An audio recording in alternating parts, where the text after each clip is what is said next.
Olá, bem-vindos ao canal do Professor Cristiano. Vamos conversar hoje sobre radiação solar. Eu sou Cristiano Nunes dos Santos e vou acompanhar vocês então durante essa conversa. Este vídeo se destina ao uso como material de apoio às disciplinas de agroclimatologia na agronomia e agrometeorologia no tecnólogo em gestão do agronegócio. Muito bem, a radiação solar ela é essencial para a existência da vida na Terra. A presença da radiação solar possibilita o aquecimento da superfície e, consequentemente, o aquecimento da atmosfera, criando então condições térmicas favoráveis à ocorrência da vida.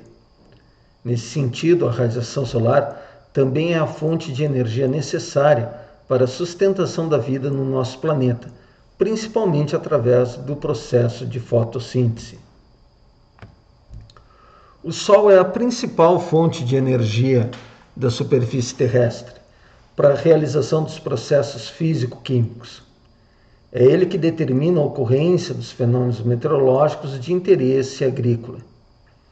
Dentre os seres vivos, as plantas desempenham um papel fundamental na existência da vida na Terra, principalmente a vida animal.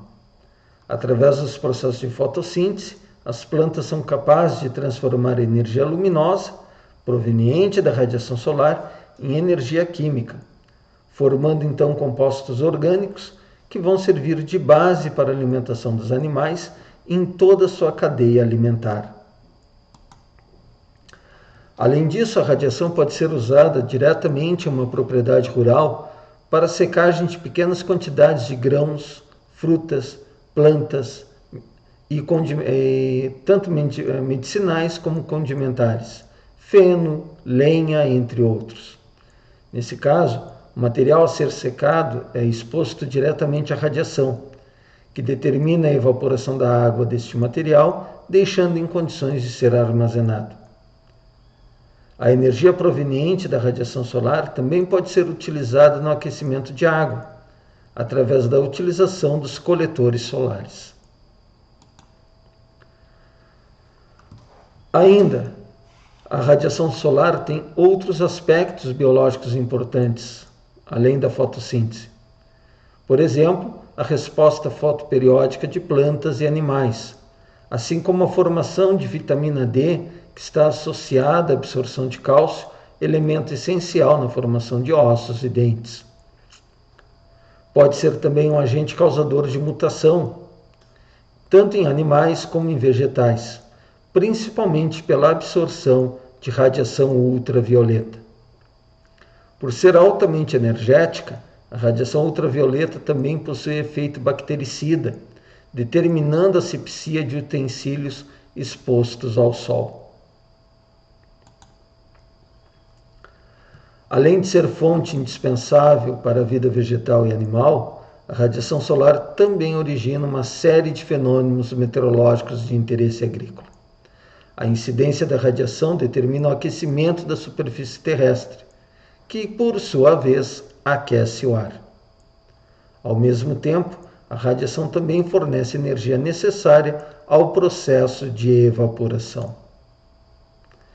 Tanto as modificações da temperatura do ar quanto da umidade do ar determinam as variações da pressão atmosférica, que por sua vez determina a ocorrência de movimentos atmosféricos. Acrescenta-se ainda que o vapor d'água presente na atmosfera participa de fenômenos importantes, como a formação de nuvens, chuva, granizo, neve, orvalho e neblina, entre outros. O que observamos então é que a radiação solar ela tem a sua participação em praticamente todos os fenômenos meteorológicos de importância agropecuária. Bom, falemos então um pouco agora sobre espectro solar e infravermelho. A energia proveniente da radiação solar ela é transmitida na forma de radiação eletromagnética, sendo transmitida de um corpo para o outro sem intervenção de uma matéria intermediária como meio de propagação.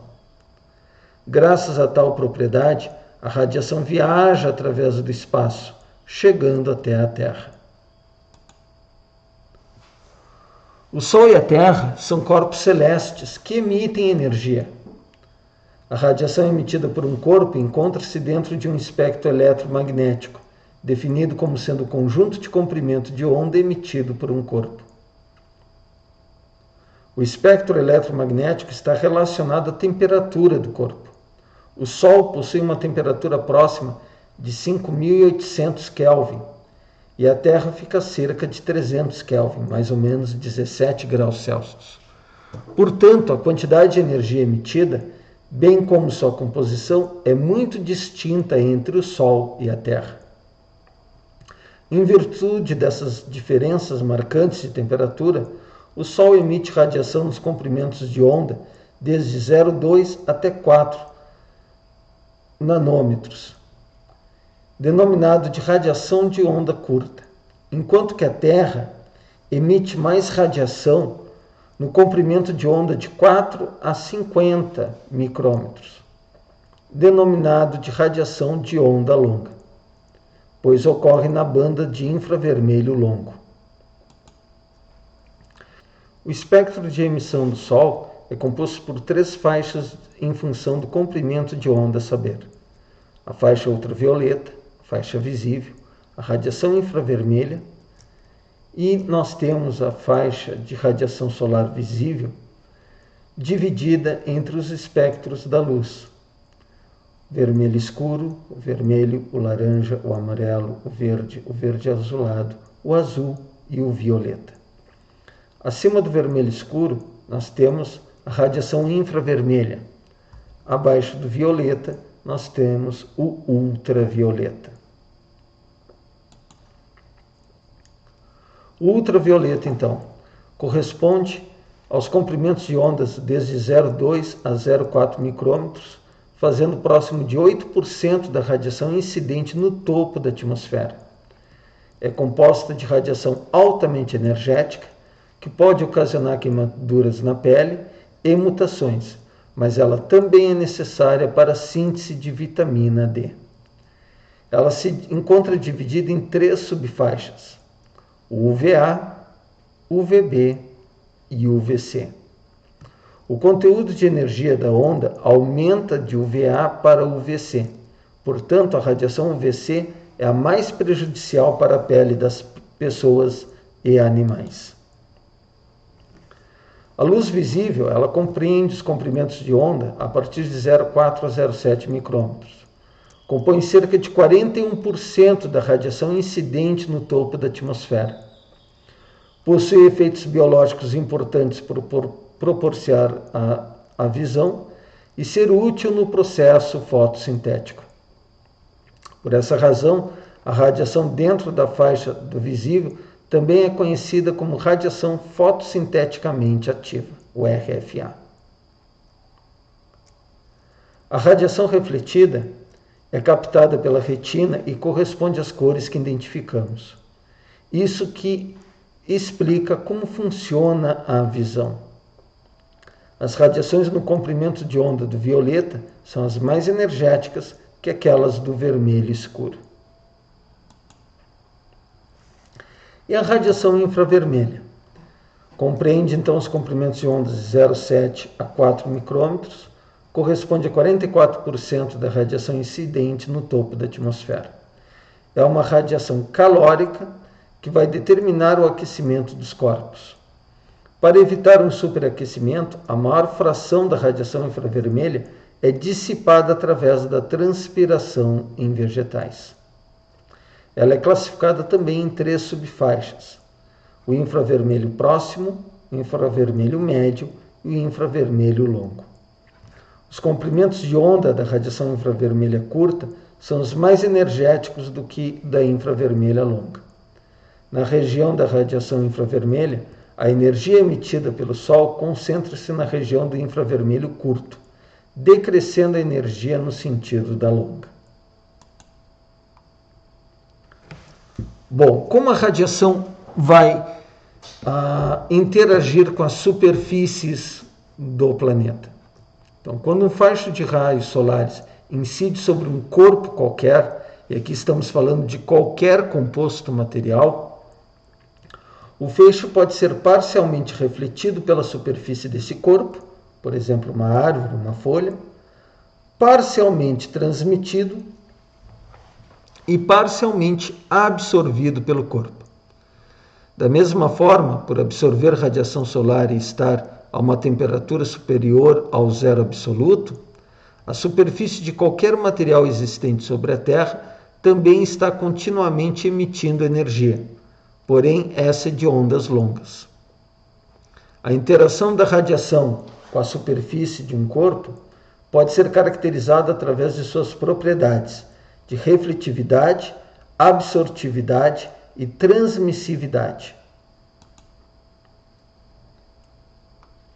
Então, a radiação solar passa pela atmosfera, alcança um corpo e essa radiação então pode ser refletida, pode ser transmitida ou pode ser absorvida. E todos os corpos também emitem radiação, mas em sua maior quantidade, radiações de ondas longas.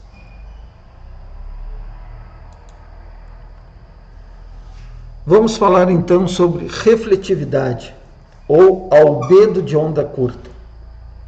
É a fração da radiação solar incidente que é refletida pela superfície de um corpo qualquer, ou seja, os raios solares incidem na superfície do corpo e retornam ao meio. Pode ser expressa pela equação onde nós temos refletividade é igual a radiação solar refletida dividido pela radiação solar incidente. O albedo ele tem variação desde 0 até 1, correspondente aos valores de 0 a 100% em porcentagem. Assim, um corpo que possui albedo igual a 0,25 ou 25%, significa que 0,25 da radiação incidente é refletida pela superfície do corpo, sendo que os outros 75%, ou 0,75%, são absorvidos e ou transmitidos. Geralmente, as culturas agrícolas apresentam um valor de albedo que gira em torno de 20 a 25%. Existe uma variação diurna entre os valores de refletividade, que ocorre em função da inclinação dos raios solares. Para que uma superfície horizontal, a refletividade é maior em torno do nascer e do pôr do sol, quando os raios solares incidem mais inclinados, maior ângulo zenital. O valor mínimo de R ocorre ao meio-dia, quando a inclinação dos raios solares é pequena, de maneira que a absorção é maior. Então, aqui pegando alguns exemplos. Neve fresca, que normalmente tem uma coloração mais clara, muito próximo do branco, o valor de albedo é na casa de 80 a 95%. Ou seja, de 80 a 95% da radiação é refletida de volta ao espaço. Os bosques, de 10 a 20%, as terras de cultivo, 10 a 25%, campos, 25 a 30%, asfalto, de 5 a 10%.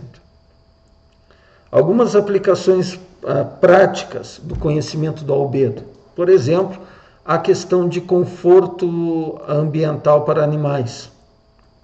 Digamos que nós temos uma construção rural que durante o verão ela aquece demais, ela fica muito quente.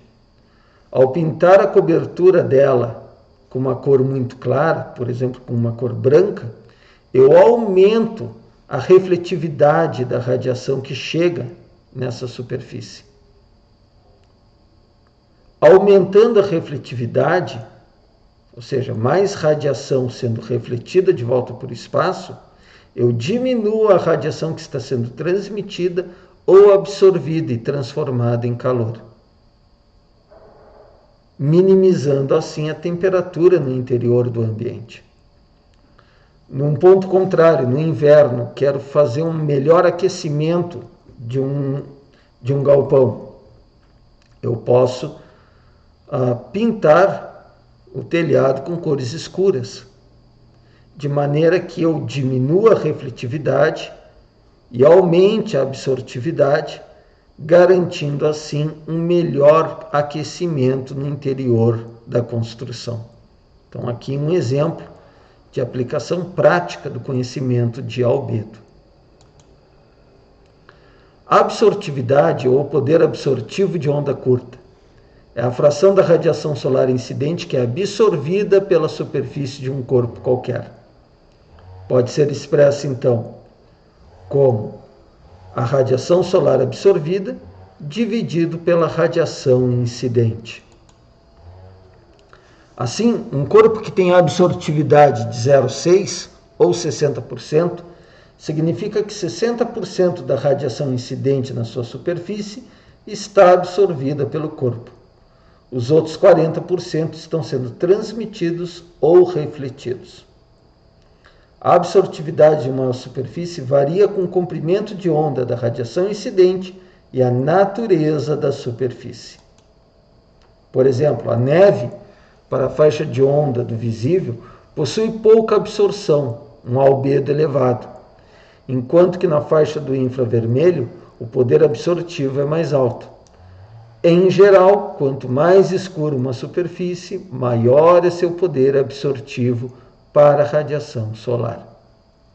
A radiação absortiva é transformada em energia térmica, o qual então vai determinar o aquecimento do corpo e, consequentemente, a emissão de energia na forma de radiação de ondas longas.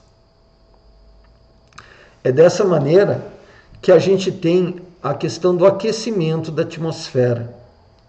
Uma vez que a radiação é absorvida pela superfície, por exemplo, pelo solo, essa radiação absorvida, então, provoca o aquecimento do corpo através da condição de ser transformada em energia térmica. E todo o corpo ele vai também transmitir essa energia. Então, essa energia térmica que agora o corpo possui, ele vai dissipar para o meio ambiente. E ao liberar essa radiação de ondas longas, ele provoca então o aquecimento da atmosfera junto ao corpo. Por isso que normalmente quanto mais se afasta, nos afastamos em altura em relação à superfície do solo ou de qualquer outra condição, nós temos uma diminuição na temperatura do ar. Quanto mais próximo ao solo, ou a uma superfície vegetada, ou a um concreto, ou a um asfalto, nós temos uma maior manutenção da temperatura, porque a atmosfera está sendo aquecida pela radiação que está sendo emanada pelo corpo. E temos ainda a transmissividade de ondas curtas. Então, a fração da radiação incidente que penetra na superfície de um corpo qualquer e passa através do mesmo sem ser alterada e também sem produzir alterações no corpo, como, por exemplo, elevação de temperatura. Portanto, o corpo é apenas um meio de passagem para a energia radiante. A transmissividade é calculada como a radiação solar transmitida dividida pela radiação incidente. Num corpo que possui transmissividade de 70% da radiação, significa que os outros 30% foram absorvidos e transformados ou foram refletidos de volta para a atmosfera. Normalmente os vegetais têm uma baixa transmissividade para a faixa do visível, o que torna muito útil para a fotossíntese. algo em torno de 10%. Enquanto que para a faixa do infravermelho próximo, que causa o aquecimento, a transmissividade é mais elevada, pode chegar a 50%.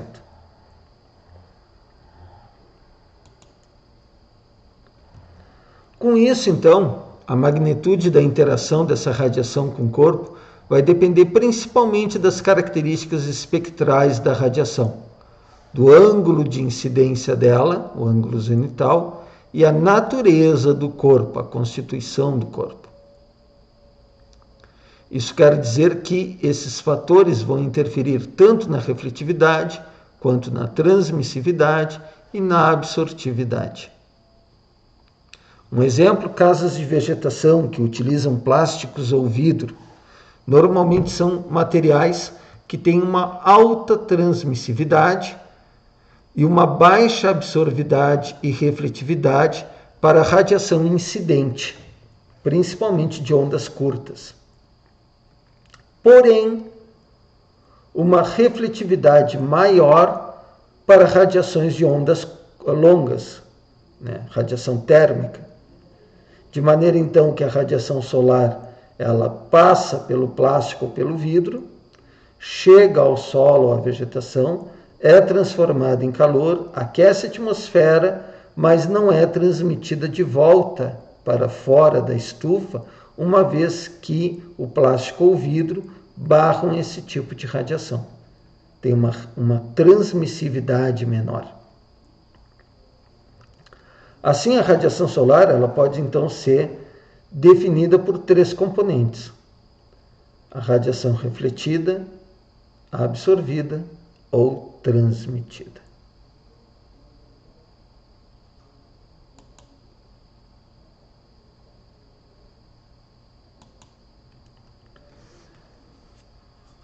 Bom, em relação à disponibilidade potencial da radiação solar, existe uma disponibilidade potencial incidente tanto no topo da atmosfera como ao nível da superfície terrestre, ou seja, após ela atravessar a atmosfera.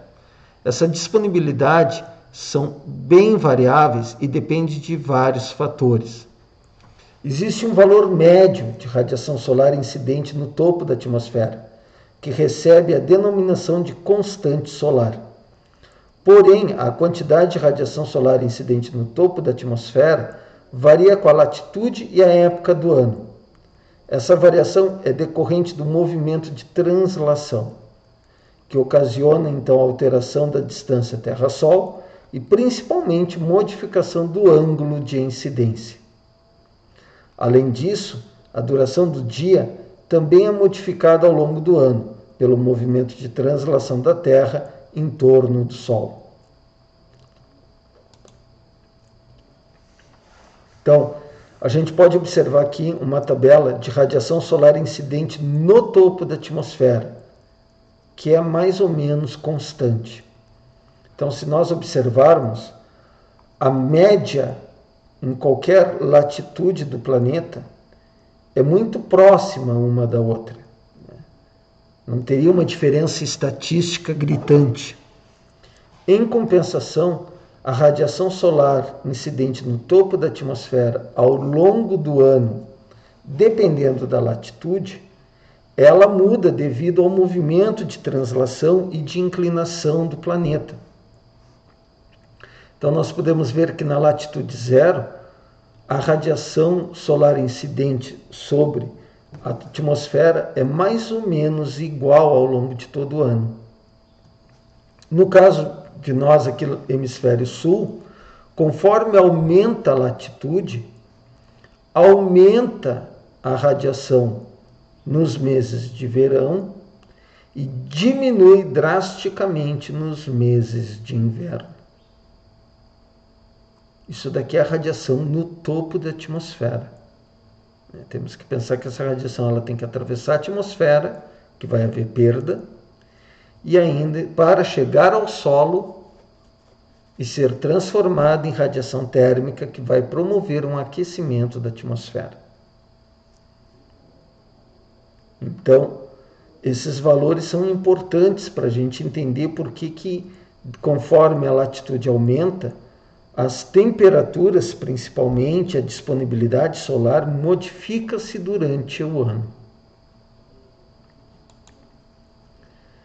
Então, a variação solar incidente, ela vai ter modificações, conforme esse gráfico pode nos mostrar. Na latitude zero, uma variação mínima. Numa latitude 35 graus, por exemplo, que já seria o extremo sul do estado do Rio Grande do Sul, nós temos no inverno uma radiação na casa de 400 calorias por centímetro por dia, chegando a quase 1.100 calorias durante os meses de verão. Essa variação de radiação nos provoca também uma variação de temperatura, o que vai influenciar nas culturas e nas criações animais. Temos que lembrar que a radiação solar ela vai ser atenuada no topo da atmosfera. Então, no topo da atmosfera, a radiação solar incidente é constituída por raios paralelos, sendo que sua quantidade é dependente da latitude e da época do ano. Porém, quando a radiação atinge a atmosfera, vai haver uma interação entre os raios solares e os elementos componentes da atmosfera. Que elementos esses? O oxigênio, o gás carbônico, vapor d'água, poeiras e outros. E com isso, então, nós vamos ter uma diferenciação na radiação que chega no topo da atmosfera e aquela que ultrapassará a atmosfera chegando até a superfície do planeta. Existe uma janela atmosférica na faixa do visível e outra na faixa da radiação terrestre, de 8 a 14 micrômetros. Essas janelas significam que a atmosfera praticamente não interage com esses comprimentos de onda, ou seja, eles passam pela atmosfera sem sofrer interação. E isso é importante, porque nos deixa passar a radiação visível para a fotossíntese e para a visão, ao mesmo tempo que deixa sair a radiação terrestre, de maneira que não temos um superaquecimento do planeta. Então a atmosfera ela também evita que ocorra esse superaquecimento no momento em que ela não retém 100% da radiação de ondas longas emitida pelo planeta. Então, ao penetrar a atmosfera, a radiação passa a ter contato com as partículas dos elementos atmosféricos, sofrendo uma atenuação. E que vai sendo mais intensa à medida que ela penetra o interior da atmosfera. Assim, a quantidade de radiação solar vai decrescendo desde o topo da atmosfera até a superfície terrestre. Os principais processos que determinam a atenuação da radiação solar são a absorção e a reflexão. Então, a absorção é o processo pelo qual a radiação incidente na superfície da partícula é absorvida, causando uma elevação da temperatura da partícula, possibilitando assim a emissão maior de energia pela partícula. Os principais constituintes atmosféricos absorvedores de radiação solar são o ozônio, o oxigênio, o gás carbônico e o vapor d'água. A reflexão é o processo pelo qual a radiação incidente na superfície das nuvens e de partículas é dispersa em uma ou várias direções, denominado também de difusão. Esse processo de reflexão, a radiação incidente na superfície da partícula volta ao meio com a alteração da sua direção, mas sem ocorrer modificação no comprimento de onda. Assim, os raios solares que eram unidirecionais antes de penetrar a atmosfera, depois da reflexão, passam a ser multidirecionais. Com isso, então, a gente tem a questão da radiação solar direta, radiação solar difusa e a radiação solar global.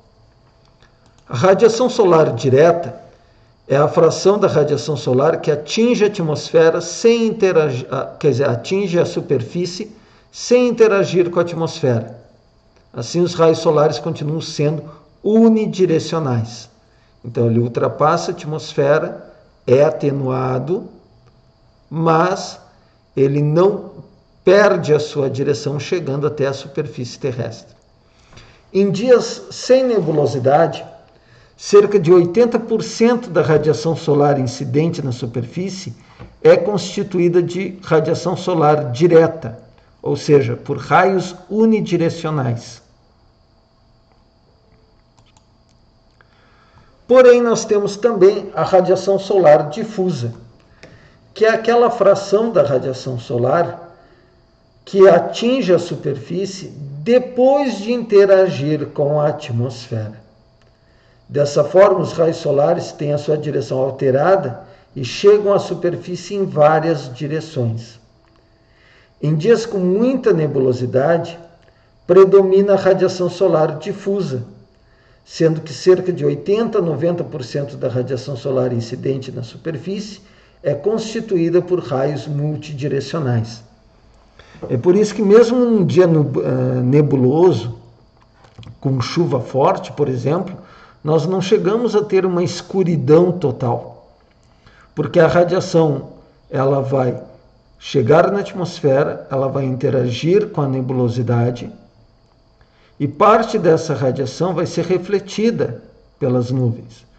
Boa parte, é claro, de volta para o espaço, né, se perdendo então, e outra parte é refletida em direção à superfície, mas não na mesma intensidade e direção que a radiação solar direta. Por isso que mesmo em dias nublados, em que nós não enxergamos o Sol diretamente, ainda assim temos luz, porque temos a radiação solar difusa chegando até a superfície terrestre.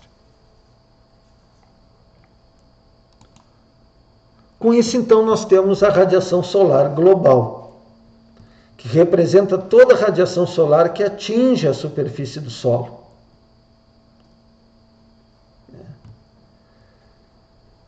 Em termos comparativos, nos dias nebulosos, por exemplo, a radiação solar global que atinge a superfície pode ser de 1/3 do valor daquela de dias límpidos.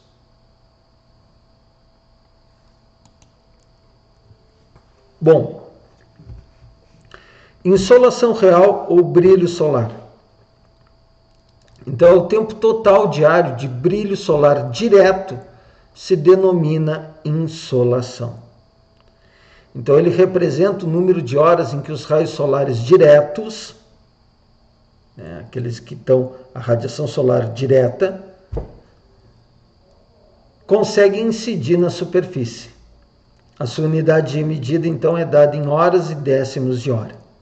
Para isso, então, a gente utiliza um equipamento chamado heliógrafo, que consiste de uma esfera de cristal que funciona como uma lente convergente de raios solares, permitindo, então, a carbonização de uma fita que está sobre essa esfera, me dando, então, uma estimativa do tempo de radiação, uma estimativa da radiação solar global. Os instrumentos destinados à medida da radiação solar global recebem a denominação genérica de piranômetros. Então, são instrumentos que transformam a energia radiante em energia térmica, como é o caso do actinógrafo, ou que, no caso do piranômetro, a variação de energia térmica é determinada pela diferença de potencial elétrico entre uma superfície absorvedora de radiação e um referencial. E ela então consegue nos dizer a radiação solar global incidente. Então, aqui é a figura de um piranômetro e aqui é a figura de um actinógrafo de Hobson.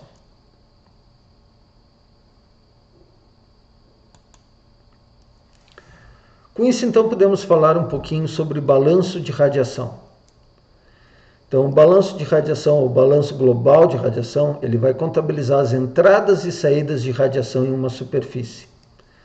Devido à presença de radiação de ondas curtas e longas sobre a superfície, haverá um balanço de cada tipo de onda. Por convenção, a radiação que chega à superfície possui sinal positivo, enquanto que a radiação que sai da superfície possui sinal negativo. Então, nós consideramos a que chega como ganho e a que sai como perda.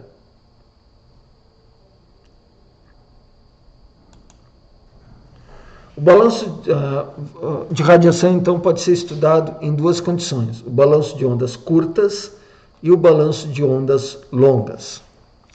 O balanço de ondas curtas, ele contabiliza a entrada e saída de radiação de ondas curtas, ou seja, a radiação solar.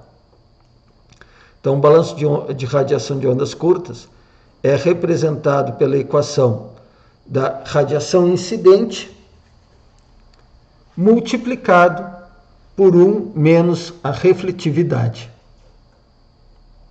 Então, o balanço de ondas curtas diminui na medida que aumenta a refletividade, ou seja, os corpos que apresentam elevada refletividade apresentam pouca radiação solar disponível. Então, tem um baixo valor de K. O valor de K ele pode ser positivo ou é igual a zero. Ele nunca é negativo. O valor de zero ocorre à noite, quando não existe radiação solar naquele local. Ou a reflexão possui um valor máximo de 100%.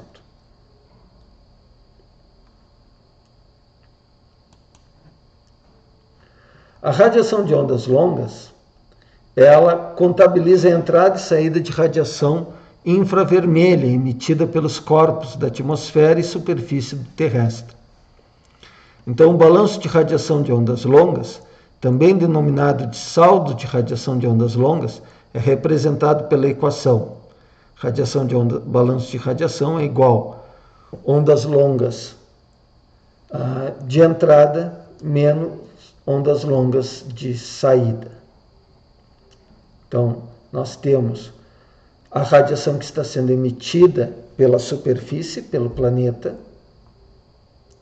Ela chega na atmosfera, boa parte é perdida para o espaço, porém uma parte é refletida pela atmosfera novamente para o planeta. É a chamada contrarradiação da atmosfera.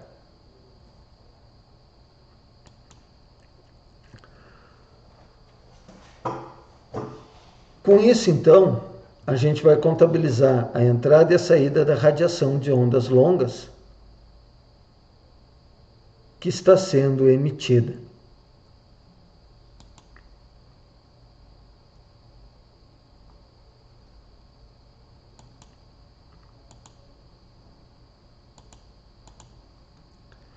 O saldo da radiação, ele nos traz uma condição de entender como a radiação está se comportando.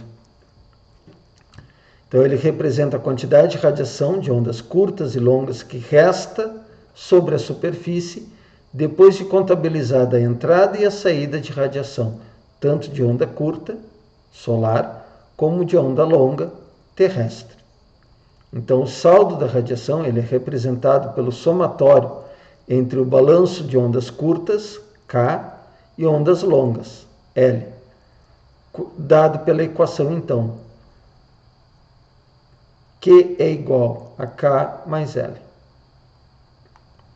Então, durante o dia nós temos radiação de ondas curtas chegando no planeta, parte sendo refletido, e o planeta também emitindo radiação de ondas longas, parte sendo perdido para o espaço, parte sendo contra-refletido de volta para o planeta. Durante a noite, nós não temos o Sol para a emissão dessa radiação de ondas curtas. Então, o balanço de ondas curtas à noite é zero.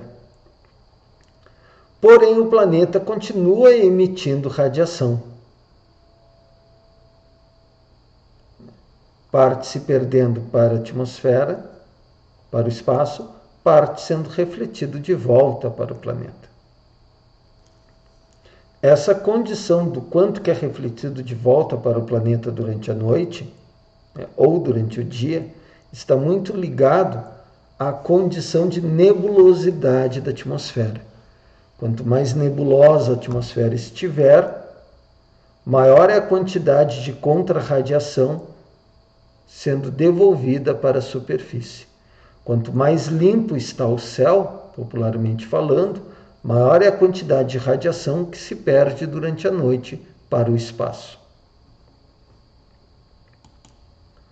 Com isso, então, a gente pode observar que durante o período diurno, o balanço de radiação de ondas curtas é maior que zero.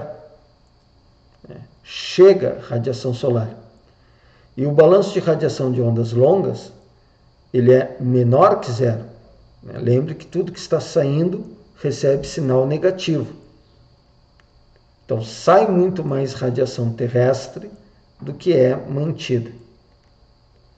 Mas como a radiação de ondas curtas tem um valor superior a L, normalmente o balanço de radiação durante o dia é positivo.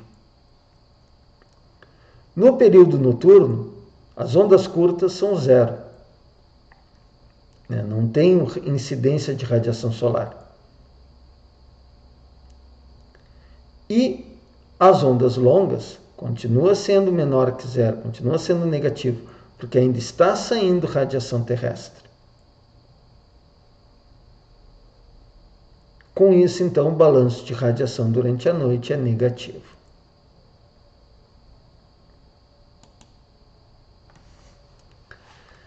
Então, o valor positivo do saldo de radiação significa que existe radiação disponível para os processos como aquecimento do solo e do ar, realização de fotossíntese, ou ainda ser usada na evaporação e evapotranspiração. Quando o saldo de radiação é negativo, eu tenho energia sendo perdida mais do que sendo recebida. Então eu vou ter um resfriamento do solo e do ar, e o processo de evaporação vai ser mais restritivo. A repartição do saldo de radiação nos diferentes processos que consomem energia recebe então o nome de balanço de energia. O processo de evaporação e evapotranspiração é o que consome a maior parte da energia proveniente do saldo de radiação. Depois vem o aquecimento do ar e, por último, o aquecimento do solo. Fica então o contato, crisnunesantos.pro.br é o nosso site, para quem quiser ver outros materiais, erosividade@gmail.com e o canal Cristiano Nunes, para quem quiser assistir a outros vídeos. Agradecemos a atenção de vocês.